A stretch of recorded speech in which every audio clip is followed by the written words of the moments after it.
Chers amis, bonsoir. Aujourd'hui, on va parler un peu de son. Du son sur Terre, mais aussi dans l'espace. Alors je sais, il n'y a pas de son dans l'espace, du moins il se propage pas avec la même intensité que sur Terre. Mais ça n'empêche pas de détecter des choses assez incongrues. Mais avant ça, il faut que je vous pose une question. À votre avis, quel est le son le plus fort jamais entendu sur Terre ? Le son naturel le plus fort dont l'humanité est témoin est sans doute l'explosion du volcan Krakatoa en Indonésie en 1883. Il a été si fort qu'il a brisé les tympans de tous ceux qui se trouvaient à moins de 60 km de la source. Il a même été perçu à plusieurs milliers de kilomètres. L'onde de choc du volcan a fait plusieurs fois le tour du monde. Le son artificiel, cette fois-ci le plus fort jamais enregistré, c'est sans doute les fusées, et plus particulièrement la Saturn V qui envoyait les hommes vers la Lune. Au décollage, les spectateurs les plus proches se trouvaient à 6 km et entendaient déjà un solide 100 décibels, ce qui est quand même assez fort. Mais si vous vous trouviez à moins d'une centaine de mètres, le moteur F1 de la Saturn V vous imprimerait 170 décibels, ce qui est suffisant pour faire exploser vos tympans, vous rendre aveugle pour toujours et créer une onde de choc. Même si je pense que le son serait quand même le cadet de vos soucis parce qu'à une centaine de mètres du moteur F1, vous seriez cramé par la chaleur des gaz qui s'échappent des tuyères. Mais ça c'est juste un détail, 3 fois rien. Pourtant, nous sommes très loin d'égaler Dame Nature, parce qu'en comparaison, le Krakatoa pouvait briser vos tympans non pas à une centaine de mètres, mais à plus de 100 km à la ronde. Mais dans l'univers, comment ça se passe ? J'ai réalisé 2 vidéos sur le sujet, à propos des sons dans le cosmos. En réalité, ce ne sont pas des sons, mais des ondes radio qui ont été converties par ordinateur en ondes sonores, ce qui n'a aucune forme de cohérence scientifique, c'est juste fun. Ou super effrayant, au choix. La comparaison est plutôt bien trouvée parce que des ondes radio, il y en a partout, et ils sont émis par à peu près tout et n'importe quoi. Le soleil en émet, la Terre en émet, nous en émettons, nous communiquons grâce aux ondes radio, sans parler des trous noirs, des étoiles, des galaxies, bref, à peu près tout. Et c'est devenu un excellent moyen de communication. Par exemple, si je vous envoyais de la lumière invisible avec un signal à 300 MHz, donc une onde radio de 1 mètre de longueur d'onde, et que vous aviez une antenne calibrée à cette longueur d'onde, à cette fréquence, vous recevez le signal et on peut s'échanger des informations. Voici Andromède en lumière visible. À partir de cette photo, on peut déjà apprendre plein de trucs. Et la voici en onde radio. Évidemment, la transcription en ondes radio était mise en fausse couleur. C'est comme les infrarouges, c'est pas bleu quand il fait froid et rouge quand il fait chaud. On les a juste adaptés à un code couleur qu'on maîtrise bien, parce que c'est impossible de s'imaginer une couleur qui n'existe pas. Bon, en même temps, c'est logique. Et c'est là tout le problème. Les ondes radio, on peut pas les voir, parce qu'elles sont invisibles à l'œil nu. C'est dommage parce que c'est quand même un excellent moyen de connaître l'activité des corps célestes. Ok, on peut pas voir les signaux radio depuis l'espace avec nos yeux, mais on peut quand même observer le ciel. Et ça tombe bien parce que durant ce mois d'août, vous avez l'occasion d'admirer les étoiles et les pluies d'étoiles filantes qui reviennent chaque année. Et pour vous aider, vous avez Ciel et Espace, le sponsor de cette vidéo. C'est le magazine de l'Association française d'astronomie, une référence en France. Et pour ce numéro du mois d'août et septembre, vous avez en dossier principal tous les conseils pour observer le ciel en France dans les meilleures conditions qui soient. Mais dans ce numéro, il n'y a pas que des conseils pour bien observer le ciel. Vous avez aussi tout un tas d'interviews, de l'actualité, des mystères de l'univers, il y en a vraiment pour tous les goûts et on s'en lasse jamais. Avec le code promo Astronome20, vous pouvez profiter de moins 20% sur l'abonnement papier pour 1 ou 2 ans. Et avec Astronome30, vous avez moins 30% sur l'abonnement premium et un accès complet aux articles sur le site internet du magazine. Le lien est dans la description de la vidéo. S'il y a bien un signal qui a marqué les esprits, c'est le signal WOW, qui s'appelle comme ça parce que Jerry Heyman, le mec qui l'a découvert, a marqué WOW à côté de la transcription du signal tellement il était extraordinaire. Peut-être qu'un jour, on entendra un autre signal comme ça et on l'appellera le signal choc-bar.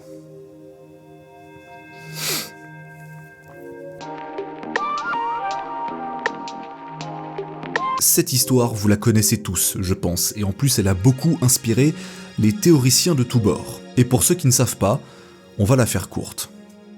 Le radiotélescope Big Ear, dans l'état de l'Ohio, aux États-Unis, a capté le 15 août 1977 un signal radio sur une bande étroite de 21 cm de longueur d'onde, soit à une fréquence de 1,42 GHz. Et ce signal est extrêmement intense. Tellement intense que c'est l'un des signaux les plus forts qu'on a jamais capté de toute l'histoire de la radioastronomie. Il n'a duré que 72 secondes et les conditions de l'enregistrement couplées à une origine interstellaire assez trouble fait qu'encore aujourd'hui, on n'a pas la moindre idée de son origine. Aujourd'hui, Big Ear n'existe plus. Il a été rasé à la fin des années 90 par le propriétaire d'un terrain de golf.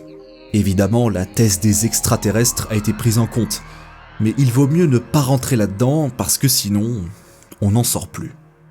Pour certains, cette intensité ne peut s'expliquer que par une tentative de communication venant d'une civilisation extraterrestre. Sauf que cette explication, elle tient pas vraiment debout déjà, c'est absolument improbable et c'est improuvable.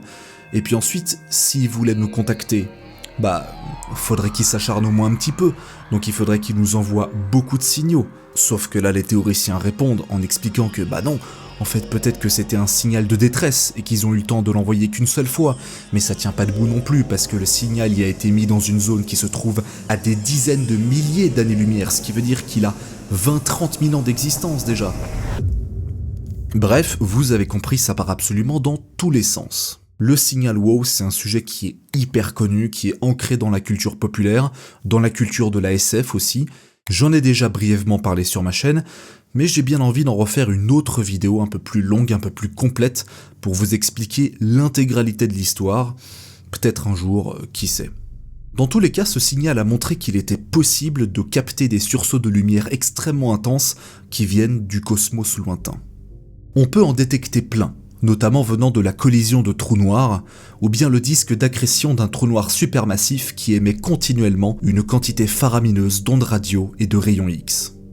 On a aussi les sursauts gamma, des rayonnements très intenses et des jets de matière envoyés par des étoiles mortes, justement dans le spectre des rayons gamma, mais qui trahissent leur activité avec une émission d'ondes radio.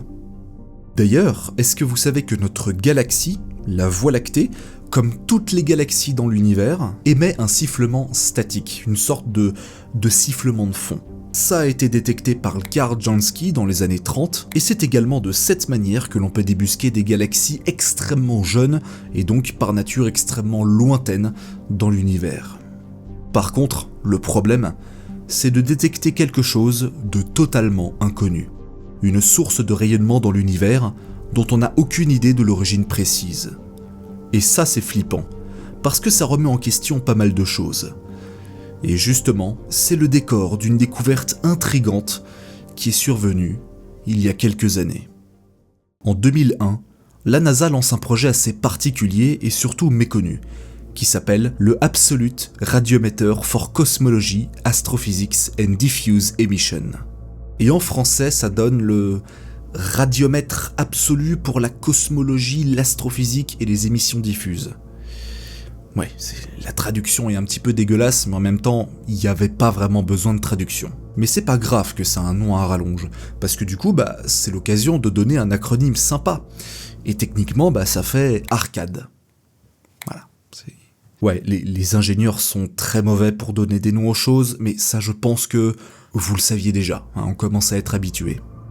De 2001 à 2006, ARCAD avait pour objectif de mesurer le spectre radio du cosmos à des fréquences basses, entre 3 et 90 GHz, pour détecter et étudier le fond diffus cosmologique, c'est-à-dire la première émission radio résiduelle de l'univers.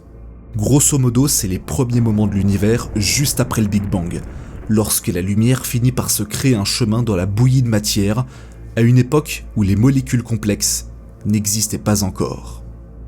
C'est un rayonnement électromagnétique homogène observé dans tous les recoins de l'univers, une sorte de témoin de la naissance de celui-ci. Et aussi, identifier des potentiels excès de bruit radio. Parce que oui, dans cette fréquence précise, il est possible de capter des ondes qui sont bien plus intenses que le fond diffus cosmologique, et qui a potentiellement le même âge, c'est-à-dire vraiment au début de l'univers. La NASA a donc envoyé un ballon-sonde gigantesque qui contient en lui 7 radiomètres à une altitude de 38 500 mètres. C'est à peu près l'altitude maximum pour un ballon, simplement parce qu'au-dessus, il n'y a plus assez d'air pour s'envoler aussi haut.